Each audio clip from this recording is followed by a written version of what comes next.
നമസ്കാരം. നിയന്ത്രണ രേഖയിലേക്ക് സ്വാഗതം. ഒരു സിനിമ പ്രേക്ഷകൻ തിരഞ്ഞെടുക്കുന്നതിന്റെ മാനദണ്ഡം എന്താണ്? സമീപകാലത്ത് മലയാള സിനിമ ഉത്തരം തേടുന്ന പ്രധാന ചോദ്യം ഇതാണ്. താരപ്പകിട്ടും നിർമ്മാണ ചെലവും ഏറെ ഉണ്ടായിട്ടും തിയേറ്ററുകളിലേക്ക് പ്രേക്ഷകനെ ആകർഷിക്കാൻ കഴിയാതെ വരുന്ന സിനിമകളുടെ എണ്ണം വർദ്ധിച്ചു വരുന്ന കാലത്താണ് ഒന്നും അവകാശപ്പെടാനില്ലാത്ത ഒരു ചിത്രം തിയേറ്ററുകളിൽ ആർപ്പുവിളി സൃഷ്ടിക്കുന്നത്. സംഘടനകളുടെയും സമരത്തിന്റെയും പേരിൽ മലയാള സിനിമ പ്രേക്ഷകന് മുന്നിൽ ഒറ്റപ്പെടുമ്പോഴാണ് സന്തോഷ് പണ്ഡിറ്റും കൃഷ്ണനും രാധയും ചർച്ച ചെയ്യപ്പെടുന്നത്. നിയന്ത്രണ രേഖ ഇന്ന് ചർച്ച ചെയ്യുന്നത് ഈ ചോദ്യമാണ്: സന്തോഷ് പണ്ഡിറ്റിന്റെ സിനിമ കാണുന്നത് ആരാണ്?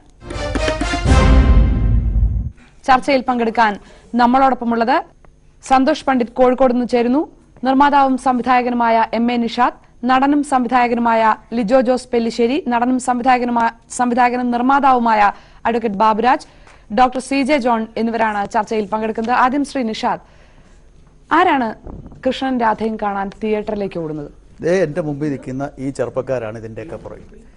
സോഷ്യൽ നെറ്റ്വർക്കിലെ മാർക്കറ്റിംഗ് ആണ് സന്തോഷ് ഈ സിനിമയെ വിജയിപ്പിക്കാൻ എടുത്ത ഒരു കാരണം. സന്തോഷ് പണ്ഡിറ്റ് ഒരു മണ്ടനൊന്നുമല്ല. ഞാൻ കണ്ടതിൽ ഏറ്റവും ബുദ്ധിമാനായ ഒരു വ്യക്തിയാണ് സന്തോഷ് പണ്ഡിറ്റ്. സന്തോഷിനെ കൊണ്ട് ഈ കാര്യങ്ങളൊക്കെ ഈ അദ്ദേഹത്തിന് ഇത്രയും ഫോളോവേഴ്സിനെ, നെഗറ്റീവ് ഫോളോവേഴ്സ് അല്ലാതെ വേറെ ഒന്നുമല്ല, ഉണ്ടാക്കിയത് അദ്ദേഹത്തിൻ്റെ അതിബുദ്ധിപൂർവമായ ഒരു മാർക്കറ്റിംഗ് ശൈലി കൊണ്ട്. ഇത് തന്ത്രമാണ്.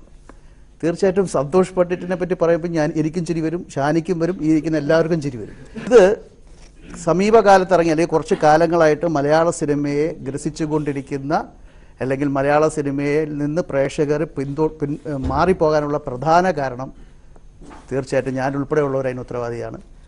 സിനിമയുടെ നിലവാര തകർച്ച തന്നെയായിരിക്കും. അതിനെതിരായിട്ടുള്ള ഒരു പ്രതികരണം, അതാണ് ഞാൻ പറഞ്ഞ നെഗറ്റീവ് ഫോളോവേഴ്സ്. എന്നാൽ സന്തോഷ് പണ്ഡിറ്റിനെ പോലുള്ള ആളെ പ്രൊമോട്ട് ചെയ്ത് ഇതിന് ഞങ്ങളൊരു മറുപടി കൊടുക്കാമെന്നുള്ള ഇവിടുത്തെ പ്രബുദ്ധരായ ചെറുപ്പക്കാർ ഇറങ്ങി തിരിച്ചതിൻ്റെ ഫലമായിട്ടാണ് സന്തോഷ് പണ്ഡിറ്റിനെ പോലുള്ള ആളുകൾ ഇവിടെ കൊട്ടിഘോഷിക്കപ്പെടുന്നത്.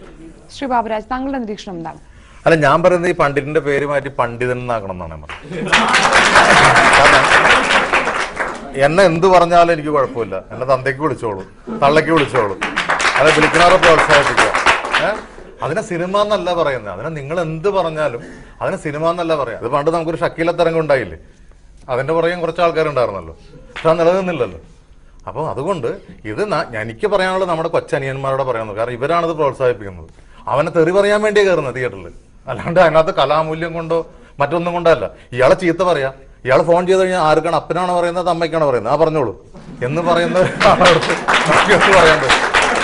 മനസ്സിലായോ? അദ്ദേഹത്തിന്റെ വേഷം ഇതാണ്. ഞാൻ പേഴ്സണലായിട്ട് എനിക്ക് ആ ചങ്ങാതിനോട് യാതൊരു ഇതുമില്ല. പക്ഷെ ഇത് ഞാനടക്കം 10-12 വർഷമായി നമ്മളടക്കം കഷ്ടപ്പെടുന്ന ഒരു ഇൻഡസ്ട്രിയാണത്, നമ്മൾ ഒന്ന് പിഴച്ചു പോകാനായിട്ട്. പക്ഷെ അവിടെ ഇങ്ങനെ ഒരു മാറ്റം വരുത്താന്ന് പറയുമ്പോൾ നമുക്ക് ഒരിക്കലും അനുകൂലിക്കാൻ പറ്റുന്നില്ല. എനിക്ക് ഈ പണ്ഡിതനോട് എനിക്ക് യാതൊരു ഒരു ഇതുമില്ല. ശ്രീ ലിജോ ജോസ്, സിനിമയുമായി കൂട്ടിച്ചേർത്ത ഈ പേര് വായിക്കേണ്ട എന്നാണ് മലയാള സിനിമയിലുള്ളവർ ഞങ്ങളോട് പറഞ്ഞുകൊണ്ടിരിക്കുന്നത്. താങ്കൾ അതിനെ കാണുന്നത് എങ്ങനെയാണ്? അല്ല, ഈ സന്തോഷ് പണ്ഡിറ്റിന്റെ പുള്ളിയുടെ സിനിമയെ പറ്റിയും പുള്ളിയെ പറ്റിയും നമ്മൾ നെഗറ്റീവ്സ് ആണ് നമ്മൾ ചർച്ച ചെയ്തുകൊണ്ടിരിക്കുന്നത്. ബേസിക്കലി ഞാൻ അതിൻ്റെ ഒരു പോസിറ്റീവ് സൈഡ് പറയാം.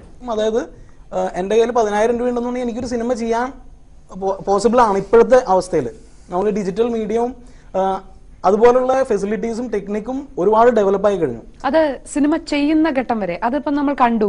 ഏറ്റവും ഒടുവിൽ ചാപ്പാക്കുരിശിന്റെ സമയത്തൊക്കെ പ്രൊഡക്ഷൻ കോസ്റ്റ് കുറയ്ക്കുന്നതും സിനിമ എന്നിട്ട് യാഥാർത്ഥ്യമാക്കാനുള്ള പുതിയ സാങ്കേതിക വിദ്യയുടെ സഹായമൊക്കെ കേട്ടിട്ടുണ്ട്.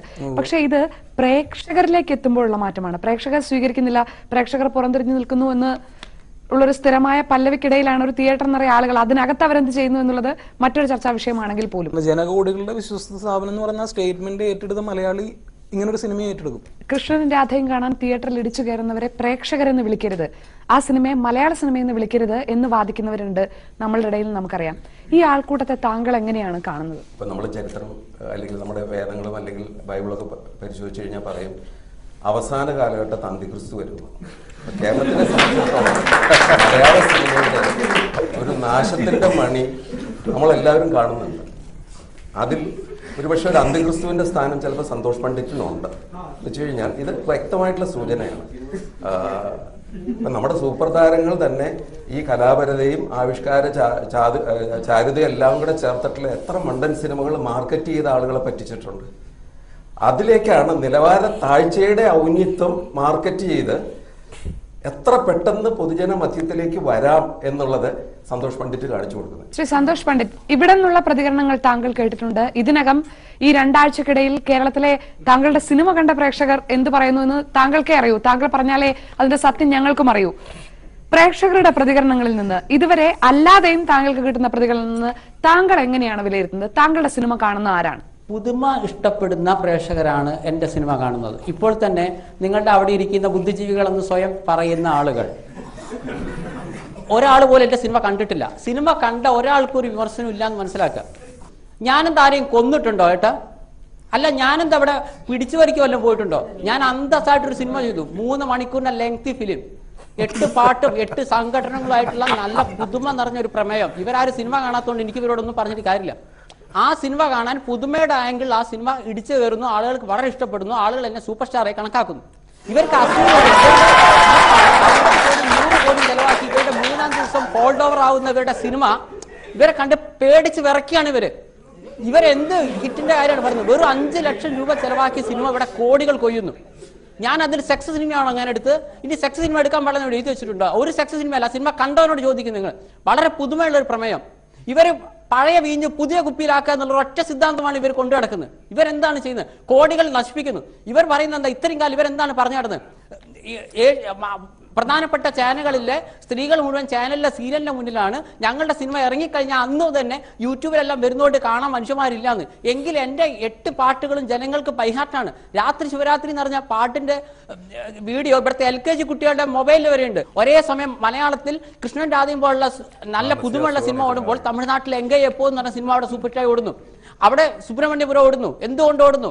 ശ്രീ സന്തോഷ് പണ്ഡിറ്റ്, താങ്കൾ സുബ്രഹ്മണ്യപുരവുമായും മൈനയുമായും അങ്ങാടി തെരുവുമായും എങ്കേയും എപ്പോന്നുമായും ഒക്കെ താങ്കളുടെ സിനിമയെ കമ്പയർ ചെയ്യുന്നോണ്ട് ചോദിക്കുന്നതാണ്. താങ്കൾ ഈ സിനിമ ഏതെങ്കിലും ഒന്ന് കണ്ടിട്ടുണ്ടോ?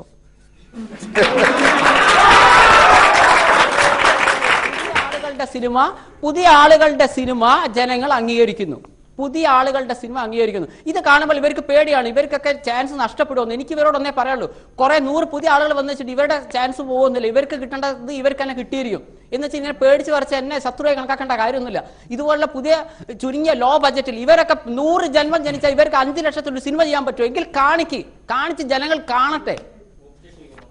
നിങ്ങളുടെ ഭാഗത്തുനിന്ന് സിനിമ കണ്ടവർക്ക് പറയാം. കൃഷ്ണനും രാധയും എന്നുള്ള സിനിമ കാണേണ്ടി വന്ന ഒരു ഹതഭാഗ്യനാണ്.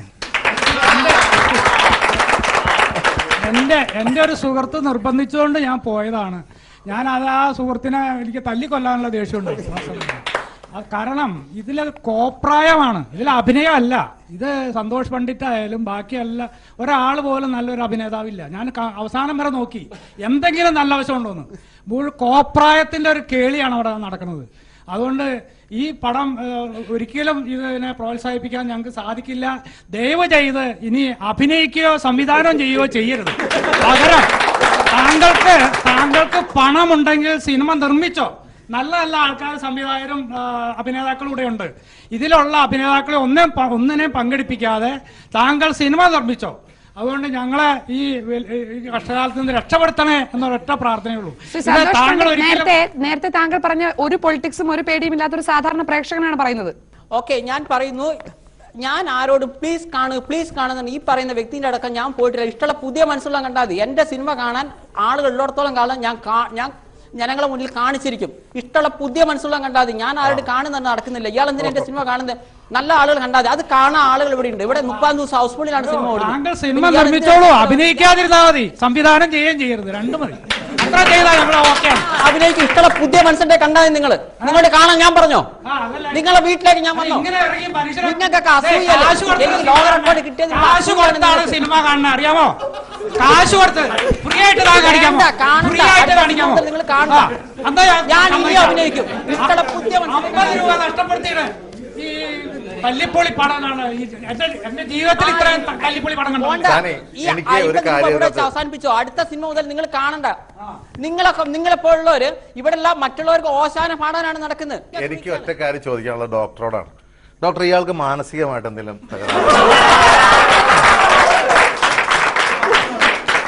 എന്റെയും പ്രേക്ഷകരുടെ ചോദ്യമാണ്. കാരണം എനിക്കിപ്പോ ഈ ആവേശം കണ്ടപ്പോ ഗ്രീക്ക് മിത്തോളജിയിലൊരു കഥാപാത്രമുണ്ട്, നാർസിസസ് എന്ന് പറഞ്ഞത്. അദ്ദേഹത്തിനോട് തന്നെയാണ് അദ്ദേഹത്തിന്റെ പ്രണയം. ഇങ്ങനെയുള്ള ആളുകൾക്ക് വരുന്നൊരു പ്രശ്നം എന്താണെന്ന് വെച്ച് കഴിഞ്ഞാൽ അതിശയോക്തിപരമായിട്ട് സ്വന്തം കഴിവുകളെ സ്വയം അങ്ങ് പെരുപ്പിച്ച് കാണും. മറ്റുള്ളവർ എന്ത് പറയുന്നു എന്നുള്ളത് തീർത്തും അവർക്ക് യാതൊരു പ്രശ്നമല്ല. ഇപ്പൊ തന്നെ സിനിമ കണ്ടിട്ടുള്ള ആളുകളുണ്ടോ എന്ന് പറഞ്ഞപ്പോൾ ഒരാൾ അത് പറഞ്ഞിട്ട് അതിന്റെ ഫീഡ്ബാക്ക് പറഞ്ഞപ്പോൾ അതിനോടൊരു തുറന്ന മനസ്സല്ല, ആ ക്രിറ്റിസിസത്തിനോടുള്ള അസഹിഷ്ണുതയാണ്. ഈ നാർസിസിന്റെ പേരിൽ ഉള്ള നാർസിസിസ്റ്റിക് പേഴ്സണാലിറ്റി ഡിസോർഡർ എന്ന് പറഞ്ഞിട്ടൊരു വകഭേദമുണ്ട്. അതില് തീർച്ചയായിട്ടും ഈ തരത്തിലുള്ള അതിശയോക്തിപരമായിട്ടുള്ള ചില ചിന്തകളും ഒക്കെ വരാം. ഇതൊക്കെ ആണെങ്കിലും ഞാൻ ഇപ്പോഴും പറയുന്നു, സന്തോഷ് പണ്ഡിറ്റിന് വർത്തമാന കേരളത്തിലെ സിനിമാ ചരിത്രത്തിൽ ഒരു സ്ഥാനമുണ്ട്. അദ്ദേഹം ഒരു ചൂണ്ടുപലകയാണ്. നമ്മുടെ ഇവരെ പോലുള്ള സിനിമ പ്രവർത്തകർക്ക് വേണ്ടിയിട്ടുള്ള ഒരു ചൂണ്ടുപലയായിട്ടാണ് നിൽക്കുന്നത്. ആ രീതിയിൽ അദ്ദേഹത്തിന്റെ പ്രസക്തി നമ്മൾ തള്ളിക്കളയാൻ പറ്റില്ല. ഇവരോടുള്ള പ്രതിഷേധവും കലാപവുമാണ് തിയേറ്ററുകളിലുള്ള കൂക്കുവിളിയും ആർപ്പുവിളിയും പുലഭ്യം പറയലുമായിട്ട് ഈ യുവതലമുറ കാണിക്കുന്നത്. നിങ്ങളുടെ പ്രതിഷേധം, ഇപ്പോഴത്തെ സിനിമയോടുള്ള നിങ്ങളുടെ പ്രതിഷേധം ഉള്ളു തുറന്ന് അത് പ്രകടിപ്പിക്കാനായിട്ടുള്ള ഒരു അവസരം ഉണ്ടാക്കി കൊടുത്തതിന് തീർച്ചയായിട്ടും സന്തോഷ് പണ്ഡിറ്റിനെ നമ്മൾ അനുമോദിക്കുകയാണ്. ആ തലത്തിൽ ഒരു സാമൂഹിക മനഃശാസ്ത്രത്തിന്റെ ഇതില് ഞാൻ അദ്ദേഹത്തിനെ അനുമോദിക്കുന്നു. ഇതിൻ്റെ അകത്ത് നമ്മൾ LP സ്കൂളിലൊക്കെ പഠിക്കുന്ന കാലത്ത് ഈ സ്കൂള് ഇന്റർവെൽ സമയത്ത് ഒരു പ്രാന്തൻ പാട്ട കൂട്ടിക്കൊണ്ട് പോയാൽ പിള്ളേരെല്ലാം കൂടും. ദാറ്റ് ഡസന്റ് മീൻസ് ദാറ്റ് ഇത് പ്രാന്തന്റെ ഫാൻസ് ആണ് എല്ലാവരും. ഞാൻ വളരെ പ്രാധാന്യമുള്ള ആളാണെന്നുള്ള ചിന്ത ഉള്ള ആളുകളാണ് മിക്കവാറും എല്ലാ ക്രിയേറ്റേഴ്സും, എല്ലാ സിനിമാക്കാരും, എല്ലാ നടന്മാരും.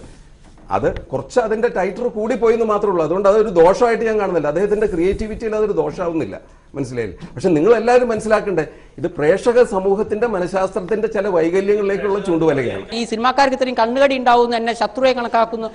അവർ 50 കോടിന്റെ സിനിമ ആളില്ലാതെ വന്നപ്പോൾ 5 ലക്ഷത്തിന് കണ്ടപ്പോൾ ഇങ്ങനെ ദേഷ്യം പിടിച്ച് എന്നെ ഒരു ഭ്രാന്തനായി ചിത്രീകരിക്കുന്നൊന്നും ഞാൻ വിചാരിച്ചില്ല. ആ സൈക്കോളജി എനിക്ക് ഇപ്പോഴാണ് മനസ്സിലാക്കുന്നത്.